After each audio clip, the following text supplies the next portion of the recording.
സ്നേഹക്കൂട്ടിന്റെ എല്ലാ പ്രിയപ്പെട്ട പ്രേക്ഷകർക്കും മെട്രോ സ്റ്റാറിലേക്ക് സ്വാഗതം. പ്രതീക്ഷിക്കാത്ത പല സംഭവങ്ങളും ഇപ്പോൾ പല്ലവിയുടെയും സേതുവിന്റെയും ജീവിതത്തിൽ നടന്നുകൊണ്ടിരിക്കുകയാണ്. പൂർണിമാമയ്ക്ക് അസുഖം വന്നതിന് ശേഷമാണ് ഋതുവും സ്വാതിയും മറ്റുള്ളവരുടെ മുന്നിലെങ്കിൽ പോലും സേതുവിനോടും പല്ലവിയോടും സ്നേഹത്തോടെ പെരുമാറുന്നത്. അത് സേതുവിന് ഒരുപാട് ഭയങ്കരമായിട്ട് തന്റെ അനിയത്തിമാര് അഭിനയിക്കുകയാണെങ്കിൽ പോലും തന്നോട് ചെറുതായിട്ട് സ്നേഹത്തിലോട് പെരുമാറുന്നുണ്ടല്ലോ എന്നുള്ളൊരു സന്തോഷം സേതുവിന്റെ മനസ്സിലുണ്ട്. എന്നാൽ ഇന്നത്തെ എപ്പിസോഡില് എങ്ങനെയെങ്കിലും പല്ലവിയെ ഉപദ്രവിക്കണം, പല്ലവിയെ തന്റെ ജീവിതത്തിലോട്ട് തിരിച്ചു കൊണ്ടുവന്നിട്ട് അതിനുള്ള തിരിച്ചടി കൊടുക്കണം എന്നുള്ള ഒരു ആഗ്രഹത്തോടു കൂടി നടക്കുന്ന ഇന്ദ്രനെ സഹായിക്കാൻ വേണ്ടിയിട്ട് ഒരാൾ വരാൻ വേണ്ടിയിട്ട് പോവാണ്. അയാളുടെ വരവോടുകൂടി അവളുടെ വരവോടുകൂടി പല്ലവിയുടെയും സേതുവിന്റെയും ജീവിതത്തിൽ പല സംഭവങ്ങളും നടക്കാൻ വേണ്ടിയിട്ട് പോവാണ്. ഇനി എന്തൊക്കെയായിരിക്കും ഇന്നത്തെ എപ്പിസോഡിൽ സംഭവിക്കുക എന്ന് നമുക്ക് നോക്കാം. അതിനു മുൻപ് ആദ്യമായിട്ടാണ് ഈ ചാനൽ കാണുന്നതെങ്കിൽ തീർച്ചയായിട്ടും സബ്സ്ക്രൈബ് ചെയ്യുക. അപ്പോൾ ഞങ്ങളിടുന്ന പുതിയ സീരിയൽ വീഡിയോസ് എല്ലാം നിങ്ങൾക്ക് ലഭിക്കുന്നതായിരിക്കും. അങ്ങനെ വളരെ വലിയ പ്രശ്നങ്ങളിലൂടെ കടന്നു പോകുവാണ്. എന്തായാലും ഇന്ന് പൂർണിമാമ ഒരുപാട് സന്തോഷത്തിലാണ്. ഋതു സ്നേഹത്തിലാണല്ലോ, ഋതു സേതുവിനെ സ്നേഹിക്കുന്നുണ്ടല്ലോ എന്നുള്ള ഒരു സന്തോഷമാണ് പൂർണിമാമയ്ക്ക്. സ്വാതിയും ഋതുവും ഇപ്പം പൂർണിമാമയുടെ മുന്നിൽ വെച്ച് സേതുവിനോട് സ്നേഹം കാണിച്ചു. ആ സംസാരങ്ങളൊക്കെ കഴിഞ്ഞു. എന്തായാലും പൂർണിമാമ കുറുപ്പമാവനോട് പറയുന്നുണ്ട്, മാധവേട്ടൻ ഇല്ലാത്ത കുറവ് അച്ചു ഒരിക്കലും അനുഭവിക്കരുത്. അതുകൊണ്ട് ഈ വിവാഹം കഴിഞ്ഞ് അച്ചു ഈ വീട്ടിൽ നിന്ന് പോകുമ്പോൾ പോലും എല്ലാം സന്തോഷത്തോടു കൂടി മാത്രമേ അച്ചു ഇറങ്ങി പോകാവൂ എന്നൊക്കെ പറയുവാണ്. അങ്ങനെ തിരിച്ച് കുറുപ്പമാവൻ പൂർണിമയോട് ചോദിക്കുന്നുണ്ട്, എന്ത് പറ്റി പെട്ടെന്ന് ഋതുവിന്റെയും സ്വാതിയുടെയും ഒരു മാറ്റം? അവരെ നല്ലതുപോലെ ഇപ്പോൾ സേതുവിനെ അംഗീകരിച്ചല്ലോ, തന്റെ ഏട്ടനായിട്ട് അംഗീകരിച്ചല്ലോ എന്ന സന്തോഷമുണ്ട് എന്നൊക്കെ പറഞ്ഞ് തിരിച്ച് പുറത്തോട്ട് വരുമ്പോൾ സേതുവിടെ കാറ് തുടച്ചുകൊണ്ട് നിൽക്കുന്നുണ്ടായിരുന്നു. സേതുവിനോട് സംസാരിച്ചു. അപ്പോൾ പൂർണിമയുടെ ഇപ്പോഴത്തെ അവസ്ഥയെ പറ്റി, അച്ചുവിന്റെ വിവാഹത്തെ പറ്റിയൊക്കെ സംസാരിക്കുന്നതിന്റെ കൂട്ടത്തിൽ ഋതുവിനെ പറ്റി സംസാരിച്ചപ്പോഴാണ് സേതു പറയുന്നത്, ഒരിക്കലും ഇപ്പോ ഋതുവും സ്വാതിയും തന്നോട് സ്നേഹം കാണിക്കുന്നില്ലെന്നും ഇതെല്ലാം ഒരു അഭിനയം മാത്രമാണ്, പൂർണിമയെ വിശ്വസിപ്പിക്കാൻ വേണ്ടിയിട്ടുള്ള ഒരു അഭിനയം മാത്രമാണ് എന്ന് കുറുപ്പിനോട് പറയുമ്പോഴും കുറുപ്പ് പറഞ്ഞത്, അച്ചുവിന്റെ ഈ വിവാഹത്തോടു കൂടി എന്തായാലും പല മാറ്റങ്ങളും നിന്റെ ജീവിതത്തിൽ സംഭവിക്കും.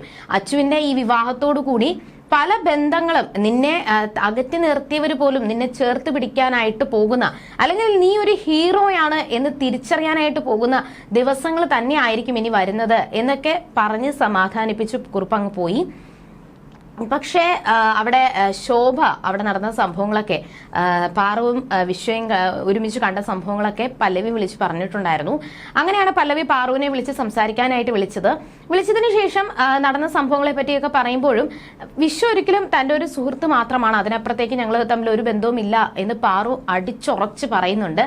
എന്നാൽ അതൊന്നും വിശ്വസിക്കാനല്ല, ഒരാളെ കബളിപ്പിക്കാനായിട്ട് നല്ല എളുപ്പമാണ്. നമുക്ക് പെട്ടെന്ന് നമ്മൾ അയാൾ നല്ലവരായിരിക്കും എന്ന് നമ്മൾ ഒരുപാട് വിശ്വസിക്കും. പക്ഷെ അങ്ങനെ ആകണമെന്നില്ല. അതുപോലെ തന്നെയാണ് ഇവിടെയും സംഭവിക്കുന്നത്. ഒരിക്കലും നല്ല ഇപ്പോ നീ വിശ്വ എങ്ങനെയുള്ള ആളാണ്, അല്ലെങ്കിൽ വിശ്വ ഏത് കുടുംബത്തിലുള്ള ആളാണ് എന്നൊക്കെ എനിക്ക് നല്ലതുപോലെ അറിയാം. അങ്ങനെ ഉള്ളപ്പോ എന്റെ ജീവിതം നശിച്ചതിലെ സങ്കടം ഇപ്പോഴും അമ്മയ്ക്കുണ്ട്. അതിന്റെ കൂട്ടത്തിൽ തന്നെ ഇപ്പൊ ഇന്ദ്രൻ നിന്നെ കരുവാക്കുന്നതാണെങ്കിലോ, ഇപ്പോ എന്നെ തിരിച്ച് അങ്ങ് ഇന്ദ്രപ്രസ്ഥത്തിലോട്ട് കൊണ്ടുപോകാൻ വേണ്ടിയിട്ട് നിന്നെ കരുവാക്കിക്കൊണ്ട് ഇന്ദ്രൻ എന്നെ അപായപ്പെടുത്താൻ വേണ്ടിയിട്ട് ശ്രമിക്കുന്നതാണെങ്കിലോ, ഇന്ദ്രൻ തന്നെ പറഞ്ഞ് മനസ്സിലാക്കി, ഇന്ദ്രൻ നീയും വിഷയമായിട്ടുള്ള ആ ഒരു സുഹൃത്ബന്ധം ഇത്രയും കൂടാൻ കാരണം ഇന്ദ്രൻ ശ്രമിച്ചതുകൊണ്ടാണെങ്കിലോ എന്നൊക്കെയുള്ള സംശയങ്ങൾ പല്ലവി പാറുവിനോട് പറയുന്നുണ്ട്. ഇന്ദ്രനായിട്ട് വിഷയെ കൂട്ടുപിടിച്ചതാണെങ്കിലോ എന്നൊക്കെയുള്ള സംശയങ്ങൾ പറയുമ്പോഴും പാറു പറയുന്നത് ഒരിക്കലും അങ്ങനെയല്ല. വിഷു നല്ല ഒരാളാണ്, നല്ലൊരു സുഹൃത്ത് മാത്രമാണ്, അതിനപ്പുറത്തേക്ക് ഒരു ബന്ധവുമില്ലെന്നും ഞങ്ങൾ തമ്മിൽ ഒരു ബന്ധവും ഉണ്ടാകാനും പോകുന്നില്ല, ഒരിക്കലും ഞാൻ വിഷയത്തെ പ്രണയിക്കാനും ഒന്നിനും പോകുന്നില്ല എന്നൊക്കെ പാറു അടിച്ച് സത്യം ചെയ്തു. എങ്കിലും കബളിപ്പിക്കാനായിട്ട് പെട്ടെന്ന് എളുപ്പമാണ്, അതുകൊണ്ട് നീ സൂക്ഷിക്കണം. എന്നിട്ടും പാറു എടുത്ത് ചോദിക്കുന്നുണ്ട്, ഞാൻ എന്ത് ചെയ്യണം? വിഷയമായിട്ടുള്ള ആ ഒരു ബന്ധം നിർത്തണമോ, ആ ഒരു സുഹൃത്ത് ബന്ധം നിർത്തണമോ? പക്ഷെ അങ്ങനെ നിർത്തിക്കഴിഞ്ഞാലും അവിടെ തോൽക്കാൻ പോകുന്നത് ഞാനായിരിക്കും. ആ ഒരു സുഹൃത്തായിട്ട് പോലും എനിക്ക് മുന്നോട്ട് പോകാൻ പറ്റുന്നില്ലല്ലോ എന്നൊക്കെ പറഞ്ഞ് എല്ലാവരും കബളിപ്പിക്കും, അല്ലെങ്കിൽ എല്ലാവരും എന്നെ നോക്കും, ആ ഒരു രീതിയിൽ എന്നെ കാണത്തുള്ളൂ എന്നൊക്കെ പാറു പറയുമ്പോഴും നീ ഇല വന്ന് മുള്ളിൽ വീണാലും മുള്ളു വന്ന് ഇലയിൽ വീണാലും കേട് ഇലക്കാണ്. അപ്പോൾ നീ നിന്നെ തന്നെ സൂക്ഷിച്ചാൽ മതി, ഇനി നീയായിട്ട് അമ്മയ്ക്ക് ഒരു സങ്കടം ഉണ്ടാക്കി കൊടുക്കരുത് എന്നൊക്കെ പല്ലവി പറഞ്ഞ് മനസ്സിലാക്കി. പാറുവിനെ പല്ലവിക്ക് അത്രത്തോളം ഇഷ്ടവുമാണ്, അത്രത്തോളം വിശ്വാസവുമാണ്. അതുകൊണ്ട് പാറുവിന്റെ വാക്കുകൾ പല്ലവി അത്രത്തോളം വിശ്വസിക്കുന്നുണ്ട്. ഈ സമയത്താണ് ഇന്ദ്രന്റെ വീട്ടിലോട്ട് ആ ഒരു പുതിയ അതിഥി വരുന്നത്. കോളിംഗ് ബെൽ അടിച്ചു, ഓടിപ്പോയി രാജലക്ഷ്മി പോയി തുറന്നു നോക്കി. അത് രാജലക്ഷ്മിയുടെ അമ്മായിയമ്മയാണ്, ഭർത്താവിന്റെ അമ്മയാണ് വന്നിരിക്കുന്നത്. വന്ന പാടെ തന്നെ രാജലക്ഷ്മിക്ക് ഒരു പണിയും കൊടുത്തു. പുറത്ത് എന്റെ പെട്ടി വന്നിട്ടുണ്ടെന്നും ആ കാറിൽ നിന്ന് എന്റെ പെട്ടി എടുത്തുകൊണ്ട് വെക്കണം, അതിനകത്ത് പല സാധനങ്ങളും കാണും, അടിച്ചു മാറ്റാനായിട്ട് നീ നിൽക്കരുത്. ഉടനെ പോയി രാജലക്ഷ്മി പെട്ടിയൊക്കെ എടുത്ത് വല്ലച്ചാതി, ഭയങ്കര വെയിറ്റ് ഉണ്ടായിരുന്നു, വല്ലച്ചാതി അത് വെച്ച് അകത്ത് കൊണ്ടുവന്നു. എന്നിട്ട് തന്റെ മകനെ അകറ്റി നിർത്തിയത് നീയാണ്. സന്തോഷത്തോടെ ജീവിച്ച് വന്നിരുന്ന കുടുംബമാണ്, സന്തോഷത്തോടെ മുന്നോട്ട് പോയിരുന്ന കുടുംബമാണ്. എന്നാൽ നീ വന്നതോടുകൂടി ഈ കുടുംബം ചിഹ്നം ഭിന്നമായി പോയി.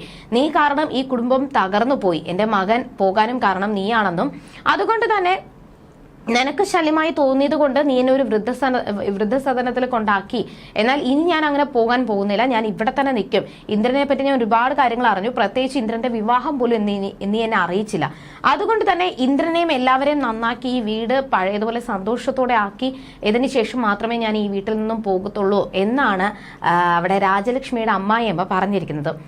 അങ്ങനെ ഇന്ദ്രൻ വന്നു. പക്ഷെ ഇന്ദ്രനെ ഒട്ടും അവരെ ഇഷ്ടപ്പെട്ടില്ല. അതിന്റെ പേരിൽ ഇന്ദ്രൻ തന്റെ അച്ഛമ്മ ആയിട്ട് ചെറുതായിട്ട് കൊമ്പ് കോർക്കുന്നുണ്ട്. എന്നാൽ ഇന്ദ്രന് ചെറിയ മാനസിക പ്രശ്നങ്ങൾ ഉണ്ടെന്നൊക്കെ അച്ഛമ്മയ്ക്ക് അറിയായിരുന്നു. അതിനെപ്പറ്റിയും ഇന്ദ്രനോട് സംസാരിക്കുന്നുണ്ട്. എന്നാൽ എനിക്ക് മാനസിക പ്രശ്നമുണ്ടെന്നും അതിനെല്ലാത്തിനും കാരണം ഒരിക്കലും ഞാനല്ല, നിങ്ങൾ തന്നെയാണ്. എന്നെ സ്നേഹിക്കാതെ എന്നെ എപ്പോഴും കുറ്റപ്പെടുത്തി, എന്നെ അകറ്റി നിർത്തി, അതുകൊണ്ട് തന്നെയാണ് എനിക്ക് ഇങ്ങനെയൊക്കെ സംഭവിച്ചത് എന്ന് ഇന്ദ്രൻ സംസാരിച്ചുകൊണ്ടിരിക്കുമ്പോഴാണ് വിശ്വ തന്റെ അച്ഛമ്മയെ കാണുന്നത്. ഉടനെ തന്നെ വിശ്വ ഓടി വന്ന് അച്ഛമ്മയെ കെട്ടിപ്പിടിച്ചു. എന്നിട്ട് തന്റെ സ്നേഹപ്രകടനം നടത്തി. അച്ഛമ്മയും തിരിച്ച് വിശ്വയോട് സ്നേഹം കാണിച്ചു. ആ സമയത്തും ഇന്ദ്രൻ പറയുന്നത് കണ്ടോ, എന്നോട് എങ്ങനെയാണ് നിങ്ങൾ പെരുമാറിയത്, പക്ഷെ ഇപ്പൊ വിശ്വ വന്നപ്പോ വിശ്വയോട് പെരുമാറുന്നത് കണ്ടോ. ഇതാണ് ഞാൻ പറഞ്ഞത്, നിങ്ങൾക്ക് ഒരു വേർതിരിവുണ്ട്. ഈ ഒരു വേർതിരിവ് തന്നെയാണ് എന്നെ ഇങ്ങനെ ഒരു മാറ്റത്തിലോട്ട് അല്ലെങ്കിൽ ഇങ്ങനെ ഒരു പ്രശ്നത്തിലോട്ട് കൊണ്ടിടാൻ കാരണം എന്നൊക്കെ പറഞ്ഞപ്പോൾ അവിടെ അച്ഛമ്മയ്ക്ക് മനസ്സിലായി ഇന്ദ്രന്റെ പ്രശ്നം എന്താണെന്ന്. ഇന്ദ്രനെ വളർത്തിയതിന്റെ പ്രശ്നമാണ്. ഇന്ദ്രന് ഒരു തന്നെ ആർക്കും വേണ്ട, തന്നെ ആർക്കും ഇഷ്ടമല്ല, മറ്റുള്ളവരെ ഇഷ്ടമാണ്, അങ്ങനെ ഒരു ചിന്ത ഇന്ദ്രന്റെ മനസ്സിൽ കയറി പറ്റിയിട്ടുണ്ട്. അതുകൊണ്ട് ഇതെല്ലാം ശരിയാക്കിയിട്ടേ ഞാൻ പോകത്തുള്ളൂ. അങ്ങനെ ഇന്ദ്രനോട് കുറച്ചുകൂടി അടുപ്പം കാണിക്കാൻ ശ്രമിച്ചു, കുറച്ചുകൂടി സ്നേഹത്തോടെ പെരുമാറി. എന്നിട്ട് പല്ലവിയെ കുറിച്ചൊക്കെ ചോദിക്കുന്നുണ്ട്. അങ്ങനെ ഇന്ദ്രനോട് തന്റെ അച്ഛമ്മ പറയുവാണ്, പല്ലവി എനിക്ക് നേരിട്ട് കാണണം, നിനക്ക് ഞാൻ വാക്ക് തരുവാണ്, പല്ലവിയെ ഞാൻ ഇവിടെ കൊണ്ടുവന്നിരിക്കും, പല്ലവിയെ ഞാൻ ഒന്ന് കണ്ട് സംസാരിച്ചിട്ട് എന്താന്ന് വെച്ചാൽ തീരുമാനിക്കാം. പല്ലവിയെ തിരിച്ചു കൊണ്ടുവരാൻ വേണ്ടിയിട്ട് ഇന്ദ്രന്റെ അച്ഛമ്മ കളത്തിലിറങ്ങാൻ വേണ്ടിയിട്ട് പോവാണ്. പിന്നെ എന്തൊക്കെയായിരിക്കും അവരുടെ ജീവിതത്തിൽ സംഭവിക്കുക എന്ന് നമുക്ക് വരുന്ന ആളുകളിൽ കണ്ടറിയാം. അതുവരേക്കും ടാറ്റാ ബൈ.